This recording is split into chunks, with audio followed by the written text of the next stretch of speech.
A garoa caía sobre São Paulo como um véu de cinzas, fina, persistente e fria.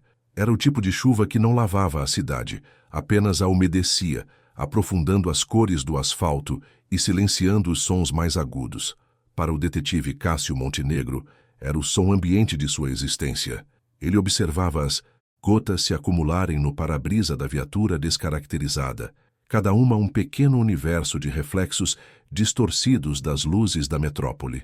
O rádio, que antes crepitava com a urgência da chamada, agora estava mudo, um silêncio pesado que se seguia à confirmação do óbito. O endereço não era um beco, escuro na Cracolândia, ou um apartamento anônimo na periferia. Era o Hospital Sírio-Libanês, um santuário de mármore e vidro na Bela Vista, onde o poder e o dinheiro do Brasil vinham para negar a própria mortalidade. Um chamado de queda de altura naquele lugar era uma dissonância, uma nota errada, na sinfonia da elite paulistana. Cássio saiu do carro, o ar úmido e gelado envolvendo-o instantaneamente. Ele ajeitou o colarinho da camisa amarrotada sob a jaqueta de couro gasta, um uniforme não oficial que se tornara sua segunda pele ao longo de 20 anos na Polícia Civil. Seus olhos, de um castanho cansado, percorreram a fachada imponente do hospital. As luzes eram suaves, o design era moderno, mas a morte, ele sabia, era impiedosamente primitiva. Não importava o quão caro era o cenário. 2 policiais uniformizados guardavam uma entrada de serviço lateral, isolada com fita amarela. O corpo estava ali, numa pequena área de concreto entre a parede do hospital e um jardim de inverno meticulosamente cuidado, cujas plantas tropicais pareciam vibrantes e indiferentes. A chuva tinha parado de cair sobre ele, protegido pela marquise do prédio, mas o chão ao redor estava escuro e úmido. A vítima era um homem, ou fora. O impacto de uma queda de 10 andares tem um efeito democratizante sobre a anatomia humana, mas o terno caro, um Armani preto agora manchado e rasgado, e os sapatos de couro italiano, um deles absurdamente ainda polido, contavam uma história de status. Detetive. Montenegro, disse um dos peritos, um jovem de óculos que Cássio conhecia como Tiago. A vítima é Ricardo Almeida, advogado. Parece que ele se jogou da janela do próprio escritório no 10º andar. Cássio agachou-se ao lado do corpo, o cheiro de cobre e chuva enchendo suas narinas. Ele não tocou em nada. Seus olhos eram suas ferramentas. Ricardo Almeida. O nome soou um sino distante. Um dos tubarões da Faria Lima, sócio do escritório Almeida & Nelson, especialistas em direito empresarial, fusões, aquisições e, como a má língua da cidade gostava de sussurrar, em fazer problemas jurídicos de proporções bíblicas desaparecerem. Alguma nota de suicídio? Perguntou Cássio, sua voz um barítono rouco. Ainda não, chefe. A equipe está lá em cima, mas o sócio dele, um tal de Dr. Nelson, já está cantando a pedra. Disse que o Ricardo andava deprimido, sofrendo muita pressão, respondeu o policial mais próximo. Um homem de meia idade, impecavelmente vestido num terno cinza, que provavelmente custava mais que o carro de Cássio, aproximou-se, flanqueado por um segurança do hospital. Seu cabelo era prateado nas têmporas, seu rosto era um estudo em preocupação controlada. Era o administrador do hospital, o Dr. Abreu. Detetive, isso é uma tragédia terrível, começou ele, a voz polida. Ricardo era um bom amigo, além de um conselheiro legal para o hospital. Estamos todos chocados. Imagino que sim, disse Cássio, levantando-se. Ele media quase 1,90 m e sua presença física, mesmo sob o peso do cansaço, era imponente. A janela do escritório dele estava aberta? Sim, escancarada. O Dr. Nelson, o sócio dele, o encontrou. Quer dizer, encontrou o escritório vazio. Foram os seguranças que acharam o corpo aqui embaixo. Nelson está lá em cima, arrasado. Ele pode confirmar o estado mental frágil do Ricardo nos últimos tempos. Era tudo muito limpo, muito ensaiado. A narrativa do suicídio sendo servida a ele numa bandeja de prata antes mesmo de o corpo esfriar. Cássio sentiu a velha e familiar pontada de ceticismo em seu estômago. Era a mesma sensação que o salvara em dezenas de casos, e que, em um caso específico, o caso que assombrava suas madrugadas, o levara a um beco sem saída que quase destruiu sua carreira. Eu vou subir, disse Cássio, ignorando a sugestão de falar com Nelson imediatamente. Tiago, Faça a mágica de vocês. Quero saber de tudo. Ângulo da queda, qualquer fibra ou marca que não pertença a ele. E verifique as câmeras de segurança, todas elas. Pode deixar, Montenegro. O escritório de Ricardo Almeida era um aquário de luxo com vista para a cidade. Uma parede inteira de vidro mostrava o mar de luzes de São Paulo, pulsando lá fora. A mobília era minimalista e cara. A mesa de jacarandá estava perfeitamente organizada. Não havia sinal de luta, nenhuma cadeira virada, nenhum papel fora do lugar. Apenas a janela aberta, uma boca escura e quadrada convidando ao vazio. Um dos peritos estava tirando fotos. Cássio caminhou lentamente pelo cômodo, absorvendo a atmosfera. Cheirava a couro, café e a um sutil perfume masculino, um ambiente de poder e controle. Não parecia o covil de um homem que havia perdido o controle a ponto de se atirar no nada. Seus olhos pararam sobre a mesa. Um laptop fechado, um porta-canetas de prata, um único processo encadernado em couro com o nome Drummond Empreendimentos, em relevo dourado. Cássio franziu a testa. Arthur Drummond era um dos maiores magnatas da construção civil do país, um homem cuja influência se estendia por todos os corredores do poder em Brasília e São Paulo.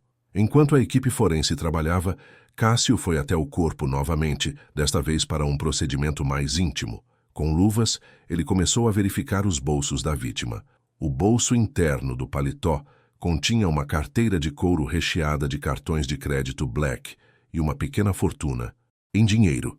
No bolso da calça, um celular de última geração, a tela trincada pelo impacto, e um chaveiro com o logo de uma Mercedes. Nada fora do comum. Ele estava prestes a desistir quando sentiu algo pequeno e rígido no bolso menor da calça. Aquele bolsinho quase inútil que alguns alfaiates ainda insistiam em costurar. Com a ponta dos dedos, ele pinçou o objeto. Era um pequeno pedaço de papel, dobrado várias vezes até se tornar um minúsculo quadrado, quase como um origami. Cássio o desdobrou com cuidado. Não era uma nota de suicídio. Não havia uma confissão, um pedido de desculpas, um adeus. Havia apenas uma única linha, escrita com uma caligrafia apressada e quase ilegível, como se a mão que a escrevera estivesse tremendo. 7. Onde os anjos não cantam. Ele olhou para a frase por um longo tempo, a garoa começando a voltar, desta vez mais forte, como se a cidade finalmente tivesse decidido chorar. 7. O 7º andar, o 7º dia, 7 anjos, e a segunda parte, onde os anjos não cantam. Era uma referência poética, uma letra de música, um código. Naquele momento, ele ouviu passos se aproximando. Era um homem na casa dos 50, com um rosto avermelhado e olhos pequenos e astutos. Estava pálido, mas sua postura era a de um homem acostumado a dar ordens. Cássio soube imediatamente que era Nelson, o sócio. Detetive, disse Nelson, a voz embargada, mas os olhos calculistas. Eu sou Nelson Bittencourt, sócio do Ricardo. O doutor Abreu me disse que o senhor estava no comando. Isso é inacreditável. Eu estive com ele esta tarde. Ele parecia exausto, mas eu nunca imaginei isso. Cássio guardou o bilhete no bolso, uma pequena brasa de segredo no frio da investigação. Ele olhou para Nelson, depois para o corpo de seu sócio no chão, e depois para a janela aberta no alto do prédio, um olho vazio vigiando a cena. Depressão é uma doença silenciosa, Dr. Nelson, disse Cássio a voz neutra. Mas não se preocupe, nós vamos investigar a fundo. Não vamos deixar nenhuma pedra sobre pedra. Enquanto dizia as palavras, Cássio sentia o peso do bilhete no bolso. Não era uma pedra, era uma semente, e ele tinha a terrível sensação de que onde quer que ele a plantasse, nada de bom iria crescer. A noite em São Paulo estava apenas começando, e ela já cheirava a conspiração. A manhã seguinte nasceu cinzenta e úmida, uma continuação preguiçosa da noite anterior. A sede do Departamento de Homicídios e de Proteção à Pessoa, o DHPP, era um prédio brutalista no centro da cidade, um labirinto de concreto e burocracia que cheirava a café requentado e desespero. A sala de Cássio era um aquário de vidro com vista para um corredor movimentado, um espaço impessoal que ele nunca se dera ao trabalho de decorar. A única nota pessoal era um porta-retrato virado para baixo na beirada de sua mesa. Ele passara a maior parte da noite em claro, a frase enigmática do bilhete ecoando em sua mente. 7. Onde os anjos não cantam. Era um verso solto de um poema, um enigma sem contexto. Ele pesquisara online por horas, cruzando a frase com tudo relacionado a Ricardo Almeida, mas não encontrou nada.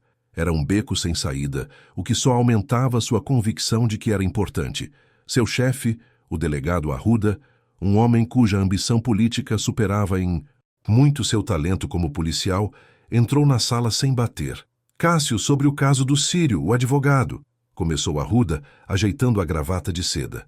A imprensa está em cima, a família está sofrendo. O sócio, Nelson Bittencourt, tem amigos influentes, muito influentes. Ele ligou para o secretário de Segurança esta manhã. Querem discrição e rapidez. O laudo preliminar do legista não encontrou sinais de violência além da queda. Vamos encerrar isso como suicídio e seguir em frente. Cássio recostou-se na cadeira, o couro velho rangendo em protesto. Ele observou Arruda, o político de plantão, ansioso para apaziguar os poderosos. Ainda é cedo, Arruda, disse Cássio a voz calma. A perícia não terminou de analisar as câmeras.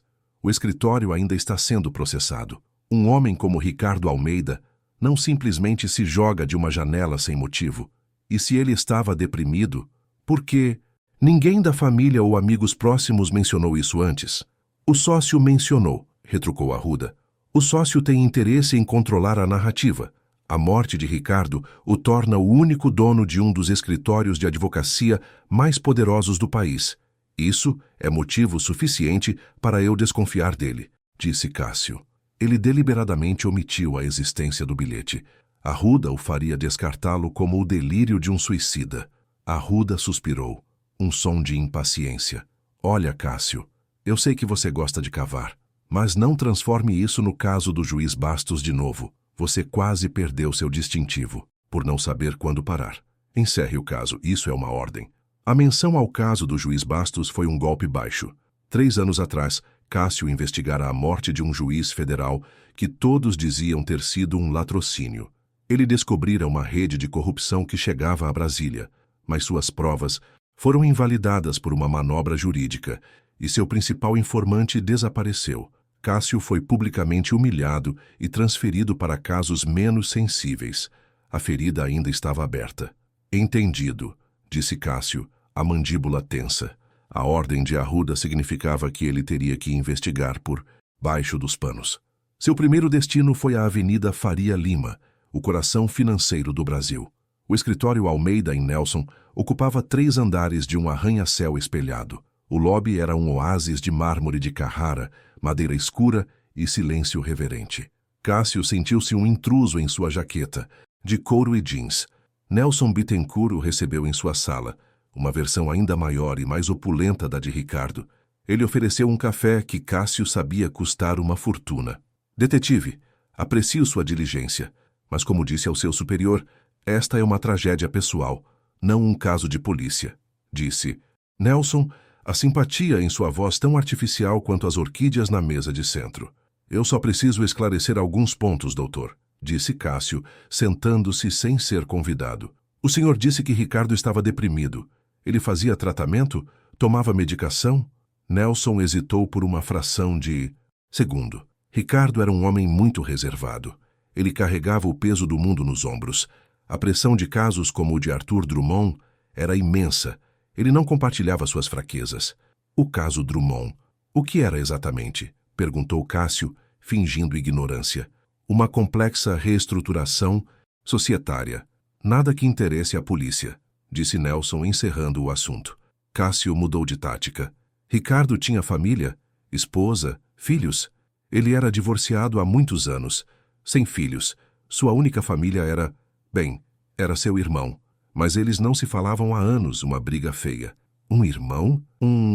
Cássio se endireitou. Qual o nome dele? Lucas Almeida, disse Nelson com uma ponta de desdém. Um jornalista, do tipo idealista e problemático, sempre metido em confusão, escrevendo sobre teorias da conspiração. Ricardo sentia vergonha dele. A informação era uma bomba, um jornalista. A profissão era uma bandeira vermelha para qualquer um envolvido em segredos. Onde eu posso encontrar esse Lucas? Perguntou Cássio. Nelson deu um sorriso fino, quase cruel. Aí está a ironia do destino, detetive. Pelo que sei, Lucas Almeida está internado. Sofreu um acidente de carro bem feio há algumas semanas.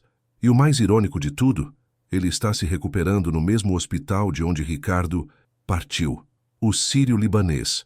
A coincidência era tão absurda que não podia ser uma coincidência. Era uma peça do quebra-cabeça que Cássio nem sabia que estava montando.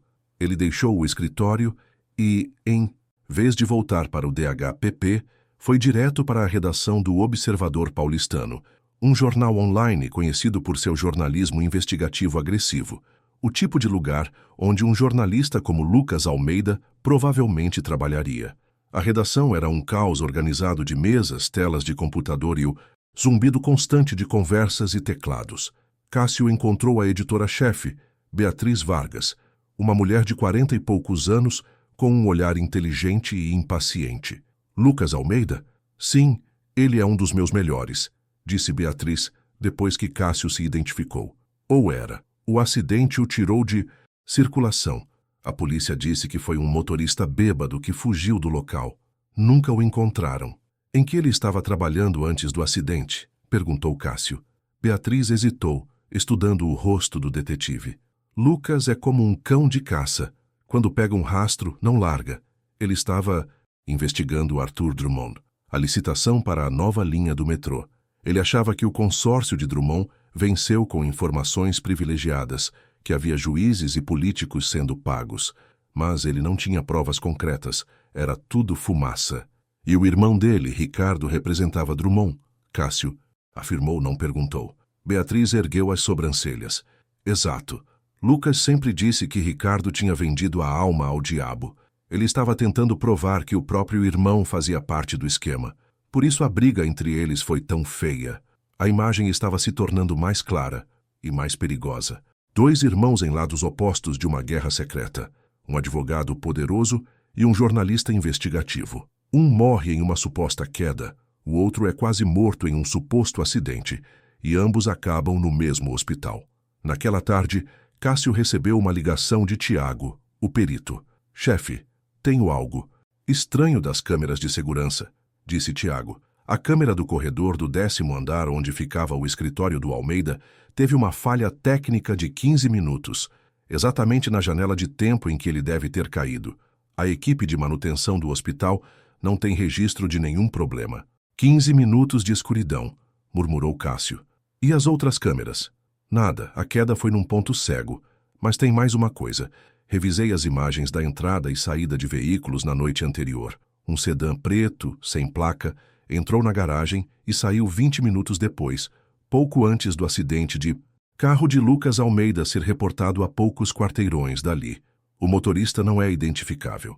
Cássio sentiu um calafrio. A fumaça que Beatriz mencionara estava começando a se parecer muito com um incêndio, e ele estava caminhando diretamente para o meio dele. Sua próxima parada era o hospital sírio-libanês, mas desta vez ele não ia como policial. Ele ia como um visitante para falar com o homem que poderia ser a chave para tudo ou a próxima vítima, o jornalista no leito do hospital. O quarto de Lucas Almeida ficava na ala de ortopedia, um ambiente que tentava mascarar a dor com paredes, em tons pastel e flores frescas. Mas o cheiro de antisséptico e o som suave dos monitores cardíacos eram lembretes constantes da fragilidade humana. Cássio encontrou Lucas na cama, uma das pernas suspensa e engessada, o rosto marcado por arranhões e um hematoma escuro que descia pela têmpora. Ele parecia mais jovem que Ricardo, talvez no final dos 30, mas seus olhos injetados e alertas tinham a mesma intensidade cansada que Cássio via no espelho todas as manhãs. Se você é da administração, já disse que não vou pagar pelo canal de filmes. A programação é um lixo, disse Lucas, a voz rouca, antes mesmo de Cássio se apresentar. Sou o detetive Montenegro do DHPP, disse Cássio, mostrando seu distintivo. Estou investigando a morte do seu irmão. A hostilidade nos olhos de Lucas foi instantaneamente substituída por uma cautela tensa. Ele se ajeitou na cama, um movimento que lhe custou uma careta de dor. Eles estão chamando de suicídio, não estão? A versão oficial, limpa e arrumada. É a narrativa que estão nos vendendo, admitiu Cássio. Você acredita nela? Lucas soltou uma risada curta e amarga, que se transformou em uma tosse. Meu irmão era muitas coisas. Um vendido, um cínico, um filho da mãe arrogante. Mas ele não era um covarde. Ricardo amava a vida, o dinheiro, o poder, tudo o que ele conquistou.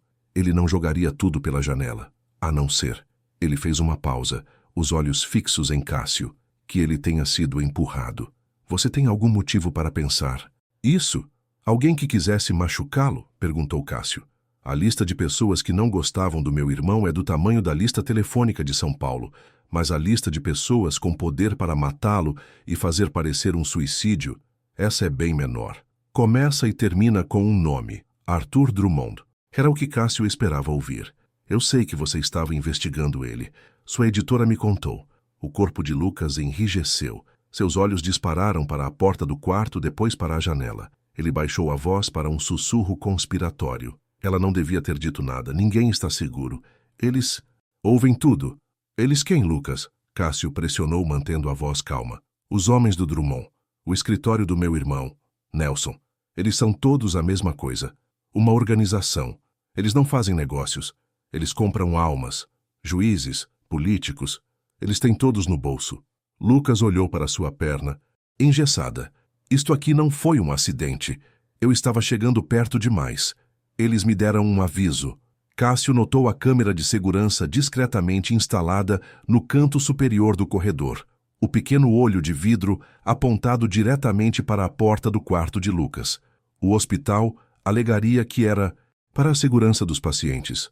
Mas Cássio agora via uma possibilidade mais sinistra. Eles não estavam protegendo Lucas. Estavam vigiando-o. Seu irmão sabia da sua investigação? Perguntou Cássio. Eu joguei na cara dele, disse Lucas com um lampejo de dor nos olhos. Na nossa última conversa foi uma briga horrível. Eu o chamei de capacho do Drummond. Disse que ele era cúmplice de roubar o dinheiro da cidade. Ele não negou. Ele apenas me disse para parar. Disse que eu não sabia onde estava me metendo, que era perigoso demais. Seus olhos se encheram de um arrependimento tardio. Acho que ele estava tentando me proteger, do jeito torto dele. A dinâmica entre os irmãos era mais complexa do que Nelson pintara. Não era apenas vergonha e desprezo. Havia um laço, torcido e desgastado, mas ainda presente.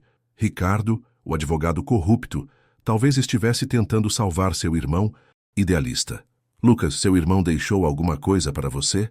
Alguma mensagem? Algum aviso? Cássio decidiu arriscar. Ele não ia mostrar o bilhete. Não ainda. Precisava construir confiança. Lucas balançou a cabeça. Nada. Desde a briga não nos falamos mais. A última vez que o vi foi há um mês, na mansão dele no Morumbi, numa festa de aniversário para a qual eu nem fui convidado. Apareci de surpresa para confrontá-lo. Enquanto Lucas falava, Cássio percebeu um detalhe sutil. Toda vez que um enfermeiro ou um médico passava pelo corredor, Lucas se calava, seus olhos seguindo a pessoa até que ela desaparecesse. Ele estava genuinamente apavorado. E com razão. Ele era uma testemunha, um problema, um alvo. Cássio decidiu mudar o foco para o bilhete. A frase, onde os anjos não cantam, isso significa alguma coisa para você? É algo que seu irmão diria? Lucas franziu a testa. A confusão genuína em seu rosto. Anjos? Ricardo era o homem menos poético que eu conheço. A única coisa que o fazia cantar era o som de uma transferência bancária sendo confirmada. Não, isso não é dele. Não faz sentido. A resposta foi decepcionante. Se a frase não tinha um significado pessoal para os irmãos, então era um código objetivo. Um lugar, uma senha. Detetive, disse Lucas, a voz subitamente urgente. Meu irmão pode ter sido um monstro, mas ele não merecia morrer assim. Se você realmente quer descobrir a verdade, precisa olhar para o caso Drummond, mas não pelos canais oficiais. Eles estão todos no bolso dele. Você estará sozinho. Estou acostumado a trabalhar sozinho, disse Cássio. Ele deixou o quarto com a certeza de que Lucas estava dizendo a verdade. A paranoia dele era palpável e justificada. Ao sair do hospital, Cássio sentiu o peso da vigilância. Ele olhou para as janelas, para os carros no estacionamento, para os rostos na calçada. Qualquer um poderia ser um observador. De volta ao DHPP, Ele usou seu acesso ao sistema para fazer uma busca discreta. Ele não pesquisou por Drummond ou Almeida e Nelson. Isso deixaria um rastro digital. Em vez disso, ele buscou por padrões. Ele cruzou registros de casos judiciais importantes dos últimos 5 anos, com os nomes de juízes, promotores e as principais testemunhas. Um padrão começou a surgir. Em 3 casos de grande repercussão, todos envolvendo licitações públicas e todos defendidos pelo escritório Almeida & Nelson, testemunhas-chave da acusação, ou mudaram seus depoimentos no último minuto, alegando confusão, ou simplesmente desapareceram. Os casos foram arquivados por falta de provas. Arthur Drummond e seus associados saíram ilesos de todos eles. A investigação de Lucas não era sobre um único caso de corrupção. Era sobre a sistemática manipulação do sistema judiciário.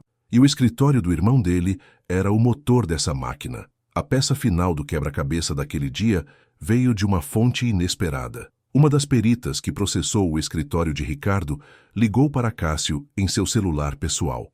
Montenegro, sei que o delegado mandou encerrar, mas achei uma coisa que você vai gostar, disse ela. Fiz uma varredura por dispositivos de escuta no escritório do Almeida. Estava limpo, mas por curiosidade fiz o mesmo no escritório do sócio, o Nelson, e encontrei um, minúsculo de última geração, escondido atrás de um rodapé. E o mais interessante, pelo número de série, é um modelo usado quase exclusivamente pela ABIN, a Agência Brasileira de Inteligência. Cássio sentiu o chão se mover sob seus pés. Escutas da ABIN no escritório de Nelson. Isso elevava a conspiração a um nível estratosférico. Não era apenas corrupção corporativa. Envolvia o governo em seu nível mais alto e secreto. Ricardo não estava apenas nadando com tubarões, ele estava nadando num oceano infestado de leviãs. E o bilhete no bolso dele, 7, onde os anjos não cantam. De repente pareceu muito menos poético e muito mais como um aviso final, desesperado, de um homem que sabia que estava prestes a ser silenciado para sempre. E a chave para decifrá-lo, Cássio agora suspeitava, não estava no passado de Ricardo, mas escondida em algum lugar dentro das paredes do hospital, onde seu irmão ainda estava, um alvo esperando o próximo ataque. A intuição de Cássio gritava que a resposta para o enigma de Ricardo estava dentro do sírio-libanês. O hospital não era apenas o cenário do crime e o local de recuperação de Lucas. Era uma peça ativa no tabuleiro. Uma instituição daquele porte, com sua clientela, de elite e sua segurança de nível militar, não tinha falhas técnicas em câmeras de corredores importantes. 15 minutos de escuridão não era um acidente, era uma oportunidade. Ele passou a manhã seguinte mergulhado em um tipo diferente de trabalho policial. Em vez de interrogar suspeitos, ele interrogava plantas baixas e registros públicos. Com a ajuda de um contato na prefeitura, conseguiu acesso aos projetos arquitetônicos originais do hospital e a todas as licenças de reforma emitidas nos últimos 10 anos. Foi onde ele encontrou a primeira anomalia. O 7º andar da ala norte, a Undatinse, mesma onde ficava o escritório de Ricardo, estava oficialmente interditado para reformas estruturais há quase 3 anos. O projeto previa a modernização completa da ala, transformando-a em um centro de oncologia de ponta. No entanto, não havia registros de conclusão da obra, nem pedidos de inspeção final. Para a prefeitura, o 7º andar era um canteiro de obras fantasma, mas Cássio sabia que não estava vazio. Ricardo não teria acesso a um andar em obras, e a menção ao número 7 no bilhete era específica demais. Seu próximo passo foi analisar os registros de consumo do hospital, algo que ele conseguiu através de um mandado discreto para a Companhia de Energia Elétrica, justificado por uma suposta investigação de gato em outra área da cidade. Os dados confirmaram suas suspeitas. O consumo de energia do 7º andar não era compatível com um andar em reforma. Pelo contrário, era constante e significativo, similar ao dos andares de internação em pleno funcionamento, com picos de consumo durante a madrugada. O 7º andar estava vivo e se escondia à vista de todos. Com essa certeza, Cássio voltou ao hospital. Desta vez, ele não foi para a recepção principal, mas para a área administrativa, nos fundos do complexo. Ele usou seu distintivo e um tom de autoridade burocrática para solicitar acesso aos registros de pessoal e escalas de serviço da segurança e da manutenção. Estamos investigando uma possível negligência que pode ter contribuído para o suicídio do Dr. Almeida, mentiu ele para uma gerente de RH de meia-idade, cujos óculos estavam presos numa corrente de pérolas. A gerente, intimidada pela presença do detetive e pela menção de um processo legal, concedeu o acesso. Cássio passou horas em uma sala pequena, analisando planilhas e nomes. Ele procurava por irregularidades, por qualquer coisa que se destacasse, e ele encontrou um pequeno grupo de 4 seguranças, todos ex-militares, contratados por uma empresa terceirizada ligada a um conhecido político da base do governo, tinha uma designação de trabalho peculiar. Eles não faziam parte da rotação normal. Sua área de patrulha era listada apenas como Ala Norte Acesso Restrito, e seus horários eram predominantemente noturnos. Ele também encontrou o nome de uma enfermeira, Marisa, que fora transferida da emergência para o almoxarifado, uma clara demonstração de rebaixamento, um mês antes. O motivo oficial era insubordinação. Cássio apostou que ela tinha visto algo que não deveria. Encontrar Marisa foi fácil. Ela estava no subsolo, catalogando caixas de soro fisiológico, o rosto marcado por um ressentimento mal disfarçado. Ela era uma mulher na casa dos 50, com mãos fortes e um olhar que não se deixava enganar facilmente. No início, ela se recusou a falar. Eu tenho um filho na faculdade, detetive. Não posso perder este emprego, disse ela, virando as costas para ele. Cássio usou a única moeda que tinha. Marisa, um homem morreu. Outro, um jornalista, está em uma cama de hospital a poucos andares daqui, e eu acho que ele é o próximo. Se você sabe de alguma coisa que possa ajudar a impedir outra morte, o seu silêncio faz de você cúmplice. As palavras a atingiram. Ela parou de mover as caixas e suspirou, um som de derrota. Eu não sei de nada, não. Oficialmente, ela sussurrou olhando para os lados. Mas eu vi coisas. Pessoas que não pareciam doentes. Homens de terno, não de pijama. Eles chegavam tarde da noite, em carros pretos, e iam direto para o elevador de serviço da ala norte. O elevador que, supostamente, só vai até o 6º andar. Mas ele vai mais alto, não vai? Perguntou Cássio. Marisa assentiu. Precisa de um cartão de acesso especial. Só a diretoria e a segurança de elite têm. Eles sobem. Às vezes ouvíamos barulhos, não de obras, barulhos de conversas, música, como se fossem apartamentos. Uma vez, um dos seguranças me pegou olhando. No dia seguinte, eu estava aqui embaixo contando agulhas. A imagem estava completa. O 7º andar não era um canteiro de obras, era uma fortaleza secreta, um clube exclusivo, talvez até uma prisão de luxo, operando sob o teto de um dos hospitais mais respeitados da América Latina. Cássio sabia que precisava entrar lá. Um mandado de busca era impossível. Arruda jamais aprovaria, e qualquer tentativa oficial alertaria Nelson e Drummond, que teriam tempo de limpar tudo. Ele teria que entrar por conta própria.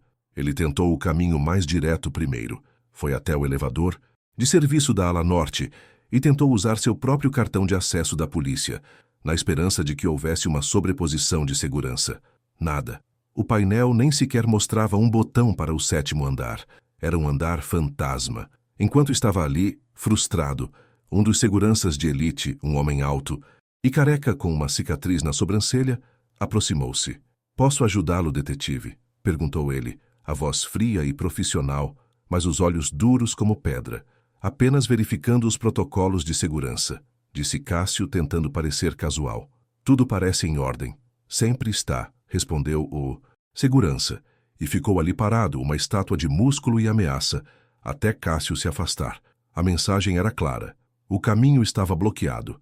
Naquela noite, a pressão sobre Cássio aumentou de forma dramática. Arruda o chamou em sua sala. Desta vez, ele não estava sozinho. Um homem que Cássio não conhecia estava sentado em uma das cadeiras. Ele era baixo, usava um terno sem graça e tinha o olhar vazio de um burocrata de alto escalão. Ele não se apresentou. Cássio, suas perguntas no hospital estão causando desconforto, disse Arruda, evitando o olhar do detetive. A diretoria do hospital fez uma Queixa formal ao secretário. Eles o acusam de assediar os funcionários e perturbar a paz de uma instituição de saúde. Eu estou investigando um possível homicídio, Cássio respondeu. O queixo cerrado. Não, você não está. A Arruda explodiu, a fachada política se quebrando. Você está desobedecendo a uma ordem direta. Aquele caso está fechado. Ricardo Almeida se matou. Fim da história. O homem silencioso pigarreou. Detetive Montenegro, disse ele, a voz monocórdica e sem emoção. Seu zelo é admirável, mas está mal direcionado. Existem assuntos de segurança nacional em jogo que ultrapassam a sua alçada. Continue neste caminho e você não estará apenas arriscando sua carreira, estará interferindo em operações vitais para o país. Segurança nacional. A mesma justificativa que usaram para enterrar o caso do juiz Bastos. Era a senha para fique longe ou nós vamos destruir você. A presença do homem da ABIN no escritório de Nelson agora fazia um sentido terrível. A partir de agora você está oficialmente afastado do caso Almeida, disse Arruda, a voz recuperando a autoridade formal. Entregue todos os seus arquivos e anotações. Você vai tirar umas férias forçadas. E se eu ouvir que você chegou a menos de 1 quilômetro daquele hospital, eu mesmo assino sua ordem de expulsão da polícia. Cássio levantou-se. Ele olhou para Arruda, um homem fraco, escondido atrás de sua mesa, e para o agente do governo, uma engrenagem anônima na máquina do poder. Ele não disse uma palavra, apenas se virou e saiu da sala. Eles achavam que o tinham encurralado, que o tinham neutralizado com ameaças e burocracia. Mas eles cometeram um erro. Eles não o encurralaram. Eles o libertaram. Sem as regras do DHPP, sem a obrigação de seguir protocolos, ele não era mais um detetive. Era um homem livre, com uma arma, um distintivo que ainda tinha algum peso na rua e uma obsessão pela verdade. E agora, ele não tinha absolutamente nada a perder. Sua próxima visita ao 7º andar não seria através do elevador. Seria por qualquer meio necessário. Afastado e desarmado de sua autoridade oficial, Cássio se tornou um fantasma. Ele trocou a viatura descaracterizada pelo seu Opala 78, um dinossauro de metal e fumaça, que passava despercebido nas ruas de São Paulo. Ele deixou seu apartamento na Vila Madalena e se instalou num flat barato no centro, pago em dinheiro. Ele era agora uma entidade fora do sistema, movendo-se pelas sombras de uma cidade que ele antes policiara. Seu primeiro objetivo era claro: entrar no 7º andar. As portas da frente estavam fechadas para ele.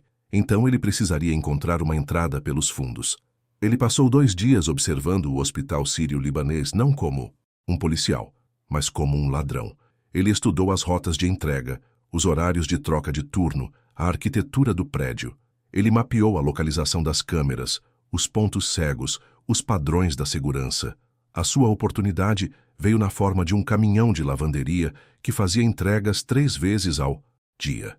O motorista era um jovem que gostava de fumar e ouvir pagode no rádio, sempre parando por 10 minutos para conversar com uma recepcionista do subsolo. Era uma brecha, pequena, mas era tudo o que ele precisava. Na madrugada do 3º dia, vestido com um macacão de manutenção que ele comprara, numa loja de uniformes, Cássio se esgueirou para a traseira do caminhão de lavanderia enquanto o motorista estava distraído. Escondido entre carrinhos de lençóis sujos, ele entrou no subsolo do hospital. O ar era quente e úmido, um labirinto de tubulações e dutos de ventilação. Ele tinha o mapa do prédio memorizado. Evitando os corredores principais, ele se moveu pelas áreas de serviço, um espectro no labirinto funcional do hospital. Seu destino era uma escada de incêndio na extremidade da ala norte, um caminho que ele sabia que não era monitorado de perto. Subir 6 lances de escada em silêncio foi um teste para seus nervos e seus joelhos. Ao chegar na porta que dava para o 6º andar, ele parou.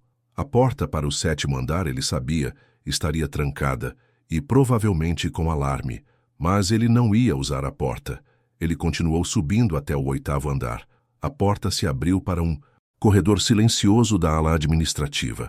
Ele encontrou uma sala de zeladoria vazia e se trancou lá dentro.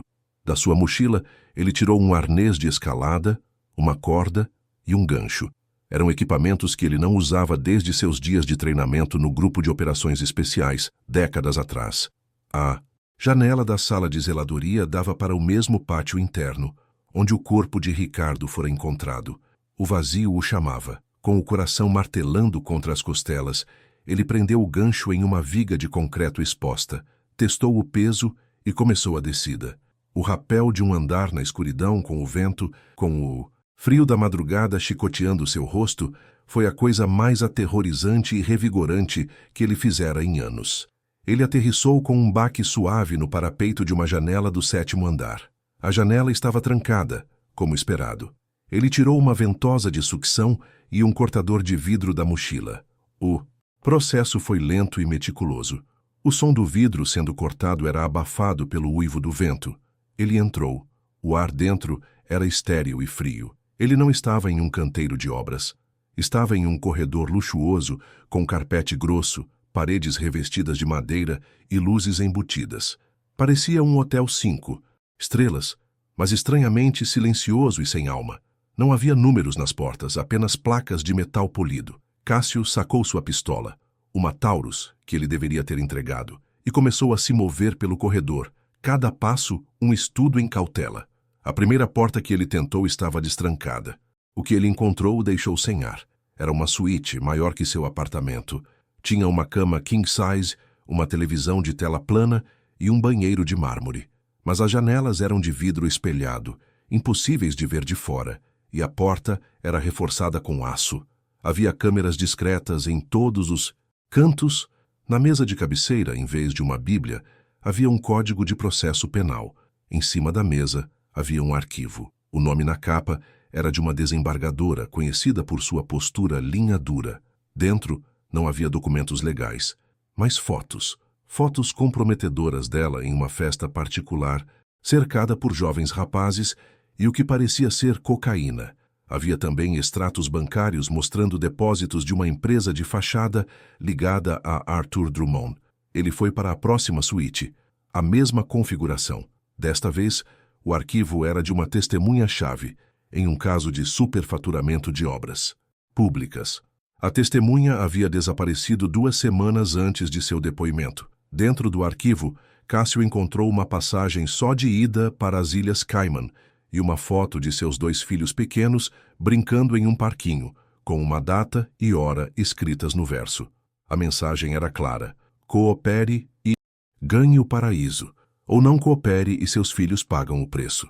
O 7º andar era o coração da conspiração. Era uma fábrica de chantagem e coação. Era aqui que eles quebravam as pessoas, que transformavam juízes em marionetes e testemunhas em fantasmas. Era onde os anjos não cantam, porque era um inferno particular, um purgatório de luxo onde a justiça ia para morrer. Ele encontrou mais 3 arquivos, todos ligados a casos que envolviam Drummond e eram representados por Almeida e Nelson. Ricardo não era apenas o advogado, ele era o gerente deste hotel do diabo. Numa sala de controle, no final do corredor, ele encontrou o cérebro da operação. Monitores exibiam imagens de todas as suítes. Microfones captavam cada sussurro.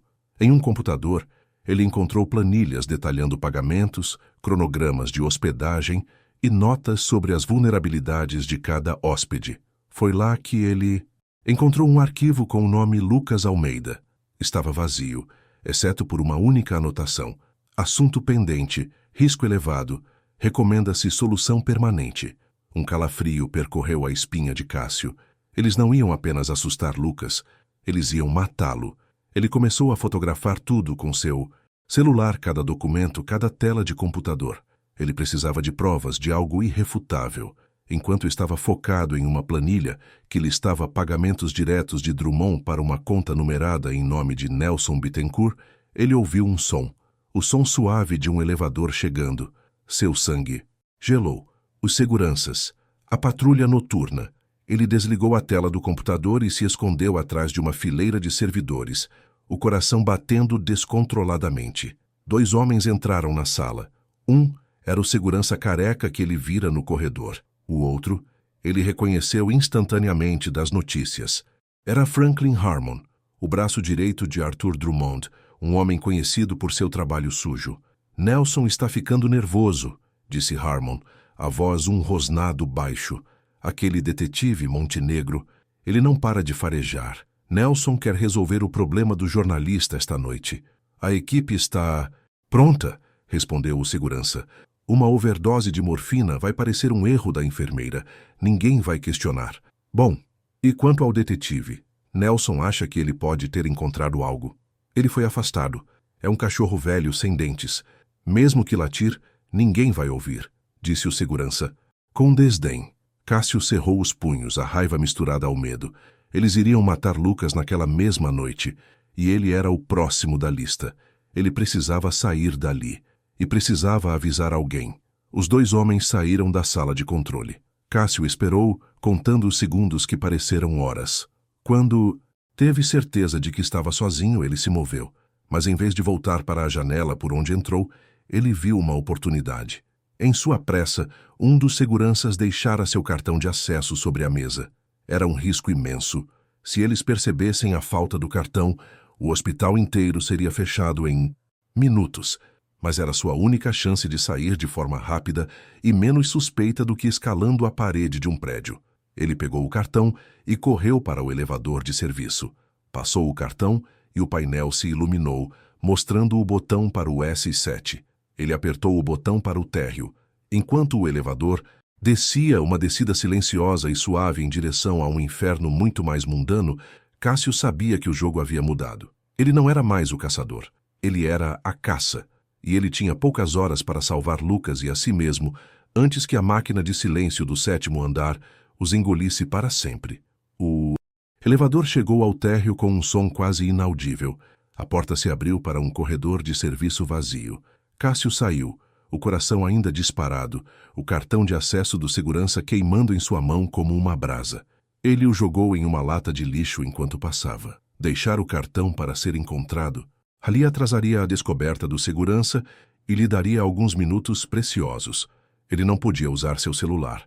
Sabia que, a essa altura, a Ruda provavelmente já teria emitido um alerta e seu número estaria sendo monitorado.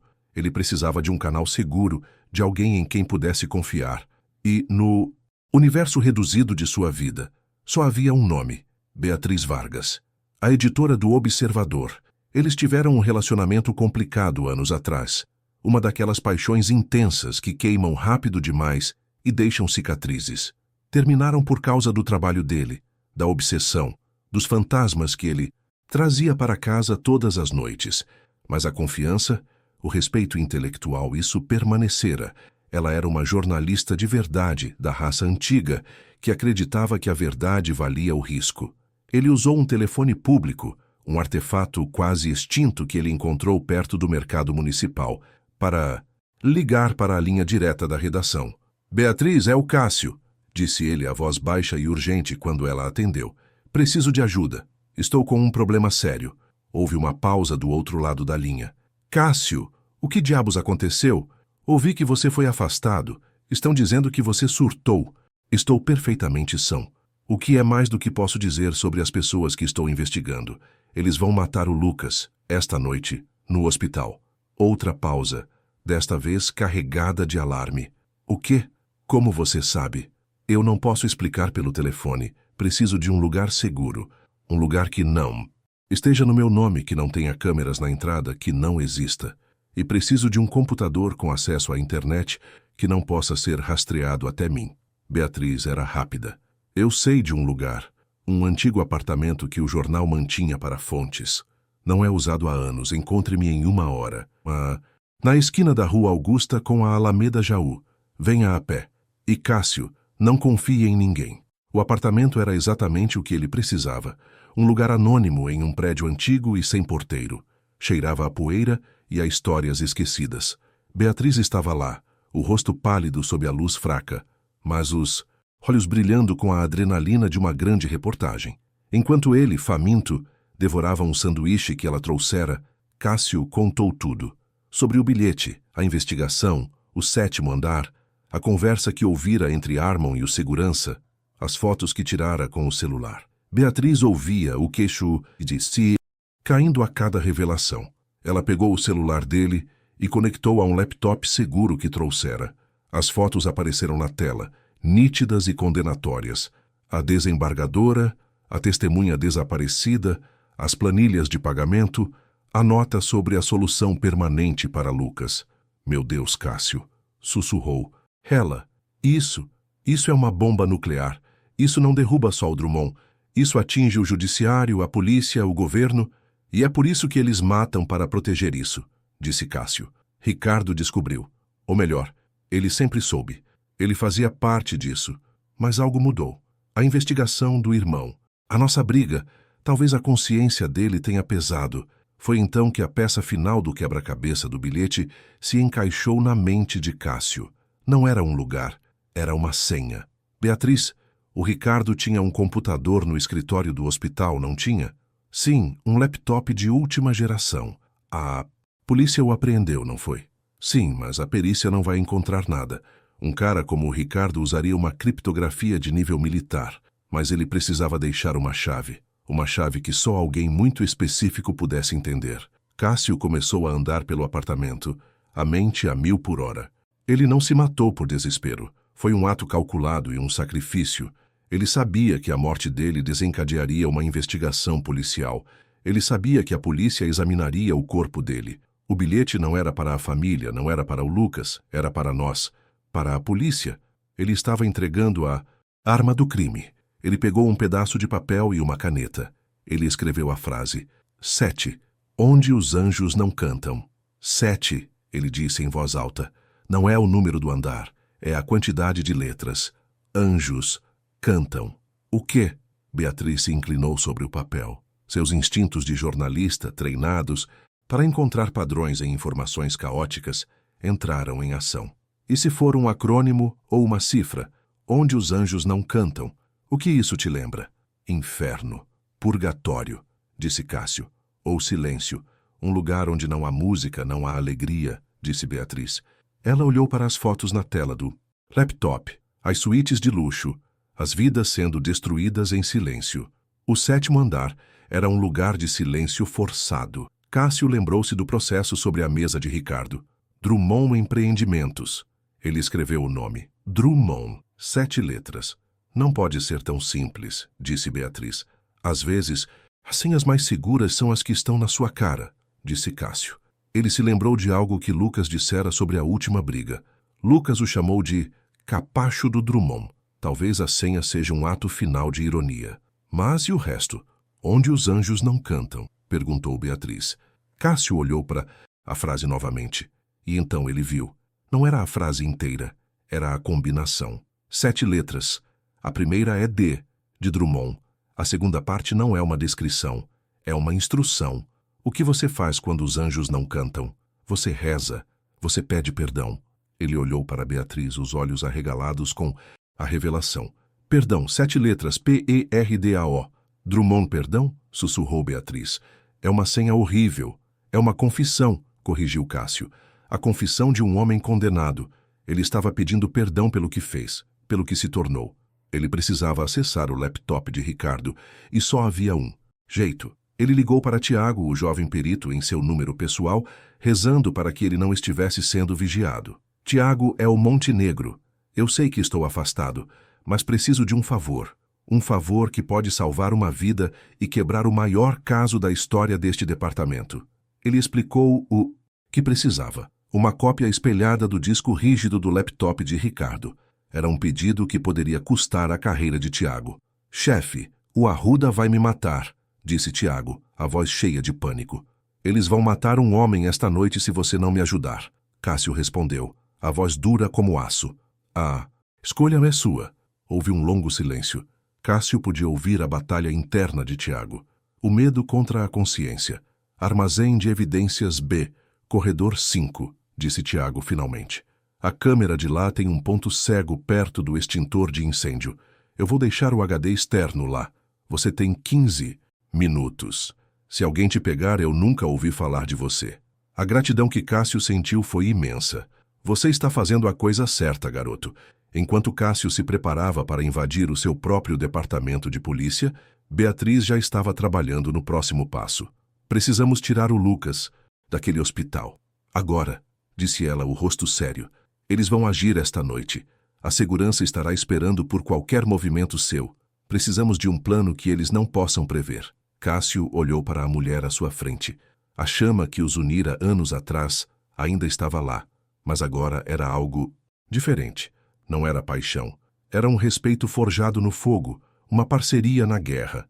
Eu tenho um plano, disse ele, mas é uma loucura, e vamos precisar de toda a ajuda que pudermos conseguir. Ele sabia que a noite seria longa, uma corrida contra o tempo, com assassinos profissionais, policiais, corruptos e agentes do governo em seu encalço. Mas, pela primeira vez, ele não estava sozinho. E no HD externo que o esperava no escuro, estava a voz de Ricardo Almeida, gritando do túmulo. E Cássio faria o mundo inteiro ouvir. O plano era, como Cássio admitira, uma loucura. Era uma aposta de alto, risco que dependia de timing, audácia e da arrogância de seus inimigos. O objetivo era duplo: extrair Lucas do hospital antes que a equipe de solução chegasse e, ao mesmo tempo, encurralar Arthur Drummond e Nelson Bittencourt de uma forma que eles não pudessem escapar. Enquanto Cássio se dirigia ao DHPP, uma sombra movendo-se em direção ao coração da besta, Beatriz trabalhava nos telefones. Ela convocou uma equipe de confiança do Observador, um fotógrafo destemido chamado Gabriel e uma jovem hacker que atendia pelo apelido de Pixel. Ela explicou a situação em termos claros e brutais. Ninguém hesitou. Eram jornalistas e aquela era a história de uma geração. A primeira fase da operação de Cássio foi surpreendentemente fácil. Entrar no DHPP depois da meia-noite foi como visitar um cemitério. Ele usou uma entrada lateral que conhecia, evitou o único guarda sonolento na recepção e subiu pelas escadas. No armazém de evidências, o HD externo estava exatamente onde Tiago dissera, escondido atrás do extintor de incêndio. Cássio o pegou e saiu sem ser visto. O primeiro dominó havia caído. De volta ao apartamento seguro, Pixel começou a trabalhar no HD. A criptografia é de nível militar, como você disse, murmurou ela, os dedos voando sobre o teclado. Mas todo cadeado tem uma chave. Cássio deu a ela a senha. Drummond, perdão. Pixel digitou. Por um momento, nada aconteceu. Então, a tela piscou e uma única pasta apareceu no desktop. O nome da pasta era Minha Confissão. O conteúdo era mais devastador do que Cássio poderia imaginar. Não eram apenas documentos e planilhas. Eram gravações de áudio e vídeo. Ricardo, um homem meticuloso e paranoico, gravara secretamente anos de conversas com Nelson, Drummond, juízes, políticos. Ele documentara tudo. A chantagem na desembargadora, o suborno de testemunhas, os planos para silenciar jornalistas. Havia até uma gravação da conversa em que Nelson e Harmon planejavam o acidente de Lucas. E por último, havia um vídeo. Era Ricardo, sentado em seu escritório no hospital, a câmera do laptop ligada. Ele parecia um homem no fim de sua corda. Seu rosto estava cinzento, os olhos fundos. Se você está vendo isso, começou ele, a voz um sussurro rouco, significa que eu estou morto. E significa que o detetive que encontrou meu corpo foi inteligente o suficiente para entender meu último ato. Eu não peço perdão, pois sei que não o mereço. Eu vivi uma vida de corrupção, ajudei a apodrecer o sistema que jurei defender. Fiz isso por dinheiro, por poder. Mas quando eles decidiram ir atrás do meu irmão, do Lucas, a última parte decente de mim despertou. Ele fez uma pausa, engolindo em seco. Lucas estava certo sobre mim, sobre tudo. Eu não podia avisá-lo diretamente. Eles monitoravam tudo. Eu não podia ir à polícia. Eles são parte do sistema. A minha morte era a única jogada que me restava, a única forma de acionar um mecanismo externo, de colocar este arquivo nas mãos de alguém que pudesse usá-lo. O sétimo andar é real, o monstro é real, e ele precisa ser detido. O vídeo terminou abruptamente. O silêncio na sala era pesado. Beatriz tinha lágrimas nos olhos. Cássio sentia um nó na garganta.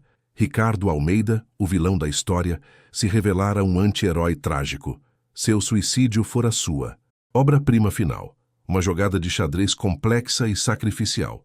Temos que mostrar isso ao mundo, disse Beatriz, a voz firme. Não ainda, disse Cássio. Se vazarmos isso agora, Drummond e Nelson desaparecem. Eles têm jatos particulares, passaportes falsos. Eles fugirão antes que qualquer ordem de prisão seja emitida.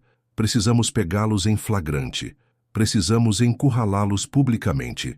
E foi aí que a segunda fase do plano, a parte insana, entrou em ação. Beatriz fizera sua pesquisa. Naquela mesma noite, Arthur Drummond estava oferecendo uma grande festa de gala em sua mansão no Morumbi. Um evento de caridade para um hospital infantil. Ironicamente, a elite de São Paulo estaria lá. Políticos, empresários, celebridades. Seria o auge da hipocrisia de Drummond. E como Cássio argumentara, o último lugar onde eles esperariam um confronto. O plano de extração do hospital era arriscado. Pixel hackeou o sistema de registros do hospital e criou um paciente fantasma com uma condição cardíaca crítica na mesma ala de Lucas. Ela então agendou uma transferência de emergência para esse paciente para o INCOR, o Instituto do Coração. Às 3 da manhã, uma ambulância particular emprestada por um contato de Beatriz chegou à entrada de emergência do Sírio. Ao mesmo tempo, Gabriel, o fotógrafo, acionou o alarme de incêndio em outra ala do hospital, criando uma distração caótica. Enquanto a segurança estava ocupada com o alarme falso, 2 paramédicos, Cássio e um repórter robusto do jornal, subiram para o quarto de Lucas. A enfermeira da noite, cúmplice da equipe de solução, tentou impedi-los, mas foi rapidamente neutralizada e trancada no banheiro. Eles colocaram Lucas, ainda grogue de analgésicos, em uma maca, cobriram seu rosto e o levaram às pressas para o elevador, gritando sobre uma parada cardíaca e a necessidade de uma transferência imediata. Ninguém os questionou. No caos, eles eram apenas mais 2 profissionais tentando salvar uma vida. Eles saíram do hospital e entraram na ambulância, que partiu em alta velocidade, sirenes ligadas, não em direção ao INCOR, mas em direção à fortaleza de Arthur Drummond no Morumbi. A mansão era um palácio de vidro e concreto, aninhado em meio à vegetação exuberante. A música flutuava pelo ar, misturada com o som de risadas e o tilintar de taças de champanhe. A segurança na entrada era rígida, mas eles não estavam procurando por uma ambulância. Cássio usou uma rota de serviço que ele havia estudado nos mapas. A ambulância parou nos fundos da propriedade, perto da cozinha. Lucas, agora totalmente desperto e ciente do plano, estava aterrorizado e excitado. "Você é completamente louco, Montenegro", sussurrou. Ele, enquanto Cássio o ajudava a sair da ambulância e o apoiava. "Foi seu irmão quem começou esta loucura, Lucas. Nós só vamos terminar", respondeu Cássio. Beatriz, Gabriel e Pixel já estavam lá dentro. Beatriz e Gabriel tinham entrado como imprensa credenciada para cobrir o evento. Pixel estava em uma van de transmissão estacionada a um quarteirão de distância, pronta para receber o sinal. Cássio, com Lucas apoiado nele, entrou na mansão pela cozinha, passando por chefes e garçons atordoados. Ninguém ousou detê-lo. Ele era um homem em uma missão, e sua determinação era uma força física. Eles emergiram no salão principal. Um vasto espaço com um teto de pé direito duplo, uma parede de vidro com vista para a piscina iluminada e para a cidade. O som da orquestra parou abruptamente. As conversas morreram. Centenas de pares de olhos se viraram para a estranha aparição. Um homem em um uniforme de paramédico improvisado apoiando um paciente de hospital com a perna engessada. Arthur Drummond, que estava no centro do salão, rindo com um senador, virou-se. Seu sorriso congelou quando ele viu Lucas. Nelson Bittencourt, ao seu lado, ficou branco como um fantasma. "Lucas", gaguejou Drummond, a confusão rapidamente se transformando em fúria. "O que diabos significa isso? Segurança!" Mas era tarde demais. Gabriel, o fotógrafo, já estava com a câmera no ombro, transmitindo ao vivo. No telão gigante atrás da orquestra, que antes exibia o logo do evento de caridade, a imagem mudou. Pixel assumira o controle. A imagem que apareceu foi a do rosto de Ricardo Almeida. Era o seu vídeo de confissão, e sua voz, amplificada pelo sistema de som da festa, encheu o salão silencioso, contando a história de corrupção, chantagem e assassinato. A história do 7º andar. A elite de São Paulo assistia horrorizada, suas taças de champanhe esquecidas nas mãos. Eles estavam presos, testemunhas de um julgamento público televisionado ao vivo para o mundo. Arthur Drummond e Nelson Bittencourt estavam paralisados, seus rostos uma mistura de choque e pânico, enquanto o fantasma de Ricardo Almeida os expunha em sua própria festa. A caçada havia terminado. O confronto final no coração do império inimigo estava apenas começando. O salão de festas da mansão Drummond se transformou em um tribunal. O vídeo de confissão de Ricardo, projetado no telão, era o promotor, a testemunha e o juiz. Sua voz, um eco do túmulo, listava crimes e nomes com uma clareza devastadora. Os convidados, a nata da sociedade paulistana, estavam paralisados, um júri cativo de smoking e vestidos de grife. Muitos dos nomes mencionados, políticos, juízes, empresários, estavam ali mesmo, no salão, seus rostos passando do bronzeado de festa para um pálido de pavor. Arthur Drummond foi o primeiro a se recuperar do choque. Sua expressão de pânico foi substituída por uma máscara de fúria gelada. "Desliguem isso! Agora!" Ele rugiu para sua equipe de segurança, que começou a se mover em direção a Gabriel, o cinegrafista. Mas Cássio estava preparado. Ele sacou sua Taurus e disparou um único tiro para o teto. O som, amplificado pela acústica do salão, foi ensurdecedor. O gesso choveu sobre os convidados, que gritaram e se abaixaram. "Ninguém se mexe!" Cássio gritou, sua voz de detetive, ecoando com uma autoridade inquestionável. "A polícia está a caminho. Este evento acabou, agora é uma cena de crime." Nelson Bittencourt, vendo que a força não funcionaria, tentou a manipulação. Ele se aproximou de Cássio, as mãos para cima em um gesto de paz. "Detetive, por favor, vamos ser razoáveis. Houve um mal-entendido. Esse vídeo é uma farsa, a invenção de um homem doente e instável. Podemos resolver isso, aqui e agora, de forma civilizada." Ele olhou para Lucas, um brilho de ameaça em seus olhos. "Pense no seu futuro, rapaz. Pense na sua família." Foi Lucas quem respondeu. Apoiado em Cássio, mas com a voz surpreendentemente forte, ele falou, e sua voz, captada pelo microfone de Gabriel, se juntou à de seu irmão na transmissão ao vivo. "A minha família?" disse Lucas, olhando diretamente para Nelson. "Você e este homem," ele apontou para Drummond, "destruíram a minha família. Vocês transformaram meu irmão em um monstro e depois o descartaram quando ele não servia mais. Vocês tentaram me matar. Não há mais nada para resolver com conversa. Agora, vocês vão enfrentar a justiça." A sirene da polícia, distante a princípio, começou a ficar mais alta. Uma onda crescente de azul e vermelho se aproximando pelas ruas sinuosas do Morumbi.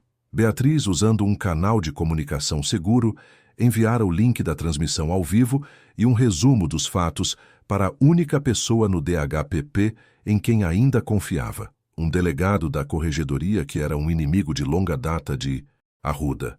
A evidência pública e irrefutável transmitida ao vivo tornava impossível para qualquer um abafar o caso. A máquina do poder, pela primeira vez, estava exposta e vulnerável. Enquanto as primeiras viaturas chegavam aos portões da mansão, o caos se instalou. Os convidados, agora desesperados, para se dissociar da cena, correram para as saídas criando um tumulto. Na confusão, Drummond e Nelson viram sua última chance de escapar. Eles correram em direção a uma passagem lateral que levava aos Jardins dos Fundos, onde Cássio sabia que havia um heliporto. "Lucas, fique com a Beatriz." Cássio gritou e partiu atrás deles, abrindo caminho pela multidão em pânico. A perseguição pelos jardins luxuosos da mansão foi surreal. Cássio corria entre estátuas de mármore e arbustos perfeitamente podados, o som da festa morrendo atrás dele, substituído pelo som de seus próprios pulmões, queimando, e o zumbido de um helicóptero sendo preparado às pressas. Ele alcançou Nelson primeiro, derrubando o advogado com uma rasteira. Mas Drummond já estava subindo na aeronave. O piloto, vendo Cássio se aproximar, começou a levantar voo. Num ato de puro desespero, Cássio saltou, agarrando-se ao trem de pouso do helicóptero no momento em que ele se erguia do chão. O vento o açoitava, enquanto a mansão e a cidade se encolhiam abaixo dele. Ele olhou para cima e viu o rosto de Drummond, pálido e aterrorizado, olhando para ele da porta aberta. Com a força da adrenalina, Cássio se impulsionou para cima, entrando na cabine. A luta foi breve e brutal. No espaço confinado não havia lugar para a riqueza ou o poder de Drummond. Eram apenas dois homens, e um deles estava lutando por muito mais do que sua própria vida. Cássio conseguiu subjugar o magnata no momento em que o piloto, sob a mira da arma do detetive, pousava o helicóptero de volta no gramado, cercado por policiais. A poeira assentou. Drummond e Nelson foram presos, algemados na frente das câmeras que agora lotavam a entrada da mansão. A história do 7º andar era a manchete em todos os canais de notícias do mundo. Nos dias que se seguiram, o império de Drummond ruiu. As revelações do arquivo de Ricardo causaram um terremoto político e jurídico. Juízes renunciaram, políticos foram implicados e dezenas de prisões foram efetuadas, incluindo a do delegado Arruda e do agente silencioso da ABIN. A conspiração, que parecia invencível, se desfez como um castelo de cartas. Cássio foi reabilitado. Ofereceram-lhe uma promoção, um cargo de chefia, um retorno triunfal. Ele recusou. A luta o havia mudado. Ele não se encaixava mais na burocracia do sistema que ele quase derrubara para consertar. Algumas semanas depois, ele estava na varanda de seu apartamento, que ele finalmente decidira redecorar. O porta-retrato em sua mesa agora estava virado para cima, mostrando uma foto antiga dele e de seu parceiro, morto no caso do juiz Bastos. Aquele fantasma, ele sentia, estava finalmente em paz. Lucas, agora se recuperando, em casa e andando com uma bengala, estava ao seu lado. Ele se tornara uma estrela do jornalismo, ganhador de prêmios, a voz de uma nova era de investigação. Ele teria orgulho de você, disse Lucas, quebrando o silêncio. Ele falava de Ricardo. Ele também teria orgulho de você, respondeu Cássio, olhando para o horizonte de São Paulo, a cidade de concreto e sonhos que ele ajudara a salvar de si mesma. Ele fez a escolha certa no final. Ele encontrou uma forma de pedir perdão. Beatriz se juntou a eles, trazendo 3 copos de cerveja. O relacionamento dela com Cássio havia reacendido, desta vez mais calmo, mais maduro, forjado no respeito mútuo. Os 3 brindaram em silêncio, não a vitória, mas a verdade. Cássio olhou para a vasta cidade abaixo. As luzes, as sirenes distantes, a garoa que começava a cair novamente. Ele sabia que a corrupção não acabaria, que outros monstros surgiriam para preencher o vácuo deixado por Drummond. A luta nunca terminava, mas naquela noite ele encontrara uma paz rara.